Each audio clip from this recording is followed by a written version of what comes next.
that, you know, he just needs to go home to build strength and stuff, and he needs to come back to you guys once every 4 or 5 weeks. I bring him back, leave him for a week, come back, have some lunch, and take him home again. Or whatever you think you need. The horse is too nice. Sounds So good. my only two objectives are, one, he needs to go someplace, because that's really important for my little breeding program, and two, I want to have fun with him. But I'm not allergic to work. Well, I'm telling you right now, this between you and I, you ain't gotta say it to anybody. Yeah. Because it would hurt Marcia's feelings. I would rather have this horse any day than Cody. He's just more free movement. Huh? He's more free movement. Well, he is just lovely. I mean, you might have left out a lot in this spectacular condition, and maybe he won't go with him. And he's relaxed, nice skin. Money wise, you're never gonna probably, I mean, maybe the other one will be as good, but You don't know? chances are that probably won't happen.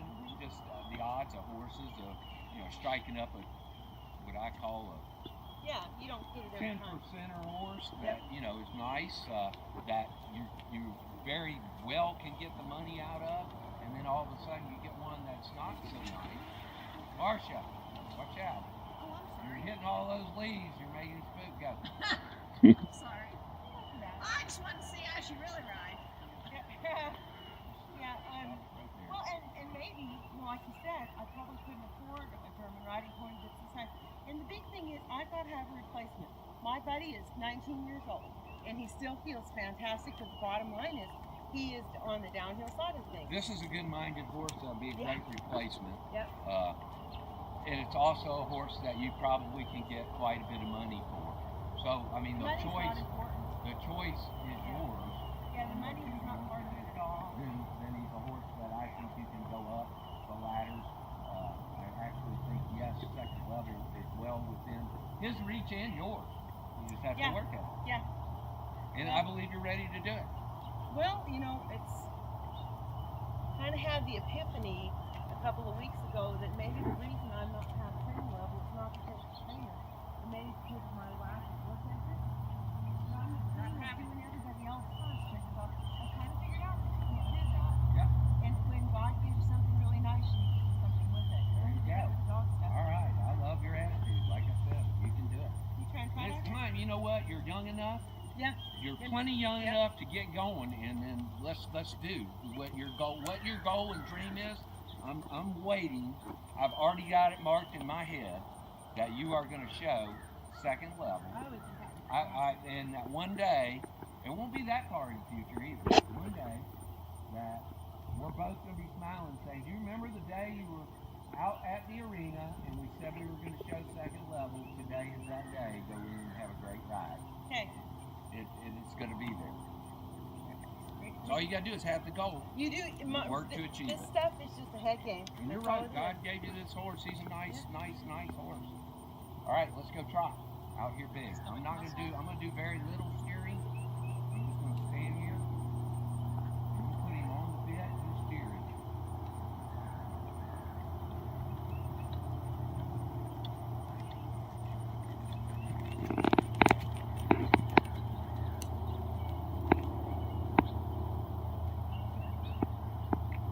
Middle leg when you sit, squeeze.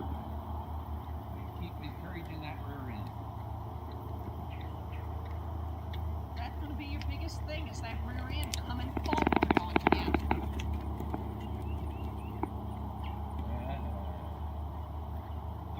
That's what it takes after. Okay, when you're ready, walk. Good job with just being patient there. That's what it takes to progress up the level. And after training level, a horse can be flat and just obedient, and you know it's okay, and they can still mark high. When you hit first level, they start asking them to pack quite a bit more weight on the rear end, and to get active with the rear end. Lots of spring and bounce, you know, lots of push with the rear end, because the more the horse is pushing with the rear end, the more weight is off that front end to the rear end. All right. Well, when you hit second level, it's second and third level have the same amount of push in the rear end, and the movements get a lot tighter to do, 10-meter circles, and and it takes a lot more push. So as you're doing training level, you have to think to yourself, this isn't my end goal. Right. So I'm not just going to let the horse flatten out to Right. the point that he gets flattened out, and then when I get to the first level, I got to reboot him Right. and make him start to work, because then that's when they get angry. You start to say from the very beginning, your work ethic and the way you push and bounce is going to be there at training level.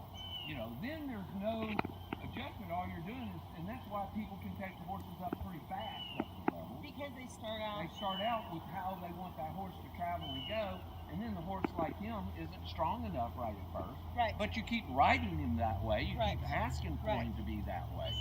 So if you take all leg off and you teach him just to go at trot until you pull on him, you can do that, and then but he'll flatten out. His gaits will flatten out, and his rear end will flatten out. So you're all the time wanting to be just what you want your horse to be, which is a workaholic. You want a horse that wants to get in there and do it and work hard, So you close those legs in and you're encouraging, and the reason why you close and the reason why you post on the outside diagonal is when you settle, when you sit and you're posting on the outside diagonal, as you sit, you close your legs, and that's the correct timing for the inside hind, to encourage the inside hind. So on each direction. So if you're posting on the outside diagonal, and every time you sit, you're closing at the wrong time, the other opposing leg, then the horse will get a little bit uneven as it goes along. So Dave, I should every time I sit give him a little squeeze. The Just a inside little leg. squeeze, because you're Both legs encouraging. are inside. Just my inside leg. Huh? Both legs. Both. Okay. Both. Just squeeze him up. Your inside leg should be slightly at the girth, or at the girth. Your outside leg just slightly behind the girth, so that you're in the middle of your two legs. And when you canter, I move my leg goes to forward. stop. This leg goes forward, this leg goes back, and you're in the center of your canter. If both legs are just like even apart from each other, then someone could walk up to me and hit me in the shoulder and I'll fall backwards. So if your legs are just dead square apart from each other and the horse jerks forward, takes like a big, you're going to fall backwards. Yeah. If they put the brakes on real hard, you're going to fall forward. It's Yeah. just like me standing on the ground here. If I put one forward, one backward, something can hit me in the back, I catch it on the forward leg, back leg, So you spread them just off center a little bit. And that gives something for your horse to bend around. Your inside leg bends the horse at the girth. Right. Your outside leg